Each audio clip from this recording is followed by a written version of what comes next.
Welcome to step up tutorial. तो जैसा कि आप सब जानते हो कि हम कौन से चैप्टर पढ़ रहे हैं, हम लोग पढ़ रहे हैं rise of nationalism in Europe और हमारा आज का टॉपिक क्या है, द रेवोल्यूशनरीज। आज के टॉपिक को पढ़ने के बाद आप सब जान जाओगे कि रेवोल्यूशनरीज क्या थे, उनका मोटिव क्या था और ये क्यों एग्जिस्टेंस में आए। अब इससे पहले हमने क्या पढ़ा, हमने पढ़ा लास्ट लेक्चर में कंजर्वेटिज्म पढ़ा हमने यूरोप में कि यूरोप में नेपोलियन की डेथ के बाद क्या हुआ, नेपोलियन को हरा देने के बाद क्या हुआ, वहां पे दोबारा से कंजर्वेटिज्म एस्टेब्लिश हो गया, जैसे कि बॉर्बन डायनेस्टी एस्टेब्लिश हुई कहां पे, फ्रांस में। ठीक है, और बाकी भी नेशन हमने देखा था कि ट्रीटी ऑफ वियना की गई, जिसमें क्या किया गया, जितना भी मोनार्की थी उसको रिस्टोर कर दिया गया। तो आज हम पढ़ेंगे द रेवोल्यूशनरीज।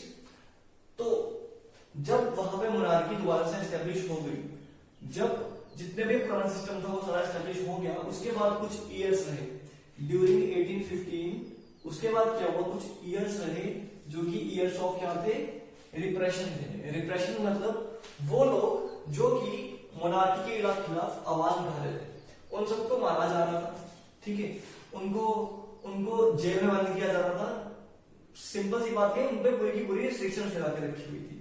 देन अगर मैं बात बताऊं, लेकिन साथ साथ में लोग जो थे सीक्रेट सोसाइटीज बना रहे थे। अब क्योंकि ऐसा तो होता नहीं है ना कि एक बार आपने डेमोक्रेसी को एंजॉय कर लिया हो या एक बार आपने सीख लिया हो कि हाँ भाई डेमोक्रेसी अच्छी होती है, देन उसके बाद दोबारा से आपको गुलाम बना देना तो बड़ी प्रॉब्लम की बात है। तो कुछ लोग सीक्रेट सोसाइटीज बना रहे थे। सीक्रेट सोसाइटीज क्या होती है? सीक्रेट सोसाइटीज वो होती है जो कि चोरी छिपे गवर्नमेंट के अगेंस्ट काम कर रही होती है, गवर्नमेंट को हटाने के लिए। ये लोग मोनार्की के अगेंस्ट थे, ये लोग ही बाद में जाके रेवोल्यूशनरीज कहलाए। तो आप एक टाइमलाइन देखो, ड्यूरिंग 1850 क्या हुआ था, ईयर्स ऑफ रिप्रेशन थी, वहां उसका रिजल्ट क्या हुआ, सीक्रेट सोसाइटीज बनी और सीक्रेट सोसाइटीज जो थी वही रेवोल्यूशनरीज बाद में बनी। इनका मेन एम क्या था, दे लोग वर कमिटेड टू अपोज मोनार्क। ये लोग थे मोनार्की के अगेंस्ट, ये जो थे ये कमिटेड थे। इनकी मेन एम क्या थी, ये थे अगेंस्ट मोनार्की, जो कि एस्टेब्लिश हुई वियना कांग्रेस के बाद, जो ट्रीटी ऑफ वियना के बाद। ठीक है, वहां पे जितने भी डिसीजंस हुए उसके बिल्कुल अगेंस्ट थे। ये चाहते नहीं थे कि दोबारा से मोनार्की एस्टेब्लिश हो। देन क्या हुआ, दे वर फाइटिंग फॉर लिबर्टी। ये लोग फाइट कर रहे थे लिबर्टी के लिए। अब ऐसा नहीं है कि ये सिर्फ फ्रांस में हो रहा था, ये वर्ल्ड यूरोप के अलग अलग पार्ट्स में हो रहा था। जैसे हम इसमें क्या पढ़ने वाले हैं, हम कुछ रेवोल्यूशनरीज के नाम पढ़ेंगे, जैसे गिसेपी मजीनी के बारे में और इनके बारे में ड्यूक मेटरनिक में। अगर आपको याद हो ड्यूक मेटरनिक कौन थे, ये क्या थे, एक ऑस्ट्रियन काउंसलर थे जो कि हेड कर रहे थे इसको, वियना कांग्रेस को। और ये बड़ा ही इंपॉर्टेंट क्वेश्चन है, एक नंबर में आपको जरूर आ सकते हैं। ठीक है, तो अब हम पढ़ेंगे कुछ रेवोल्यूशनरीज के बारे में, जिसमें सबसे इंपॉर्टेंट नाम किसका है, गिसेपी मजीनी का। ये कहां से बिलोंग करते थे, इटली से। ये बिलोंग कहां करते थे, इटली से। इन्होंने इटली में कुछ सीक्रेट ग्रुप्स बनाए और वहां के नेशन को यूनाइट करने का ट्राई किया, क्योंकि इटली के अलग अलग पार्ट्स में डिवाइडेड था। ठीक है, जैसे गिसेपी मजीनी जो थे, इनके बारे में अगर बताऊं, एक क्वेश्चन आ सकता है, write a note on the life of Giuseppe Mazzini. तो उसमें आप ये सब कुछ लिख सकते हो। क्या था, इनका बर्थ कहां पे हुआ, इनका बर्थ हुआ जेनोवा, जो कि इटली का एक प्रोविंस है। और कब बर्थ हुआ इनका, 1807। ये इंपॉर्टेंट क्यों है, कि इन्होंने काफी सारी सीक्रेट सोसाइटीज बनाई जो कि गवर्नमेंट के अगेंस्ट काम कर रही थी। ये लोग रेवोल्यूशन ला रहे थे, कहां पे, इटली में। इनका एम था कि ये लोग इटली में आहिस्ता आहिस्ता यूनाइट कर सके लोगों को। ठीक है, जब गवर्नमेंट को पता लगा, जब वहां के लोग, वहां के मोनार्क थे, उनको पता लगा कि ये रेवोल्यूशन कर रहे हैं किसके अगेंस्ट, गवर्नमेंट के अगेंस्ट, मोनार्की के अगेंस्ट, उन्होंने क्या किया, गवर्नमेंट सेंट टू एग्जाइल, या ये सेंट टू एग्जाइल, इनको क्या किया गया, इनको एग्जाइल में भेजा गया। एग्जाइल क्या होता है, देश निकाला करना। देश से निकाल दिया गया 1831 में for attempting revolution in Liguria. ठीक है, लिगुरिया इटली का ही एक पार्ट था। ठीक है, वहां पे इन्होंने रेवोल्यूशन को अटेम्प्ट किया और इसके लिए क्या किया, उनको पनिशमेंट दी गई और इनको एग्जाइल में भेज दिया गया। एग्जाइल क्या होता है, देश निकाला कर देना। जो सोसाइटीज, एक नंबर का क्वेश्चन आ सकता है कि what were the societies formed by Giuseppe Mazzini. तो जो सोसाइटीज उन्होंने फॉर्म की थी उसका नाम क्या था, यंग इटली इन मार्सेलिस और यंग यूरोप इन बेनिन। ठीक है, ये दो सोसाइटीज थी जो इन्होंने बनाई थी। मैं आपको बार बार बोल रहा हूं कि जो भी मैं आपको लिखवा रहा हूं, जो बोर्ड पे लिखा है वो आपको कॉपी में नोट करना है।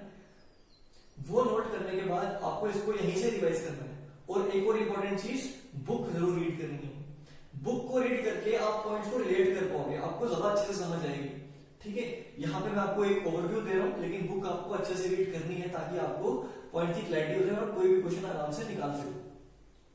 अब इनकी अगर मैं थिंकिंग की बात बताऊं, he believed God had intended nations to be natural unit of mankind. ये थी इनकी फिलॉसफी। ये कहते थे कि गॉड ने जो है वो नेशन को क्या बनाया, वो नेचुरल यूनिट, ये एक नेचुरल यूनिट है और लोगों की मर्जी के हिसाब से ये यूनाइट हो सकता है। ये सिर्फ मोनार्क की मर्जी से ऑपरेट नहीं करेगा, ये जो है ये ऑपरेट करना चाहिए, इसमें जो चेंजेस आने चाहिए।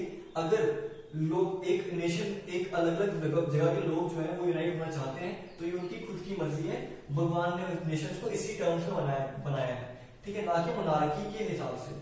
अब ड्यूक मेटरनिक, मैंने अभी भी आपको बताया कि ड्यूक मेटरनिक कौन थे, ये क्या थे, एक चांसलर थे, कहाँ के, ऑस्ट्रिया के, और इन्होंने वियना कांग्रेस को हेड किया था, ठीक है, ये वहां के प्रेसिडेंट थे, ये वहां के होस्ट थे, ठीक है। इन्होंने क्या किया, ड्यूक मेटरनिक ने जिसपे मिसिनी के बारे में एक स्टेटमेंट लिखी है, क्या हुआ था, he was the most dangerous, ये जो है कि किसी मिसिनी क्या है, the most dangerous enemy of social order, कि मिसिनी जो है he is the most dangerous, he is the most dangerous enemy of social order, कि किसी मिसिनी जो है वो एक सबसे खतरनाक दुश्मन है किसका, सोशल ऑर्डर का। अब यहाँ सोशल ऑर्डर का मतलब क्या है, सोशल ऑर्डर मतलब मोनार्की का ऑर्डर, जो कंजर्वेटिव्स जो ऑर्डर बनाना चाहते थे ये उसके अगेंस्ट था, इसलिए इसे उसका दुश्मन कहा गया था। तो आज के लेक्चर में इतना ही। आगे के लेक्चर में हम क्या पढ़ेंगे, द एज ऑफ रेवोल्यूशन, जो कि 1830 से लेके 1848 तक हुआ, उसमें हम क्या पढ़ेंगे कि अलग अलग पार्ट्स में किस किस तरह से रेवोल्यूशन होते थे, ठीक है। अगर मैं आपको इटली के बारे में बताऊं कि इटली की यूनिफिकेशन के बारे में हम पढ़ेंगे, इटली जो है अगर इस तरह का इटली है, इटली के कुछ पार्ट्स थे, इटली जो है डिवाइडेड था, ये पार्ट अलग था, ये नॉर्दर्न पार्ट, ये साउदर्न पार्ट, ये जो है ये पार्ट था सेंट्रल पार्ट। तो इसको यूनिफिकेशन की स्टोरी हम पढ़ेंगे आगे वाले कुछ लेक्चर्स में कि किस तरह से गिस्पी मेजिनी या और रेवोल्यूशनरी की हेल्प से हम इटली को यूनाइट कर पाए। बड़ा इंपॉर्टेंट क्वेश्चन है जो कि आपके एग्जाम के पॉइंट ऑफ व्यू से, ठीक है। तो आज के लेक्चर में इतना ही। अगर कुछ कंफ्यूजन रही है तो नीचे कमेंट्स कर सकते हो, और अगर कुछ भी आपको पूछना है तो वो कमेंट बॉक्स में मेंशन कर सकते हो। Thank you students.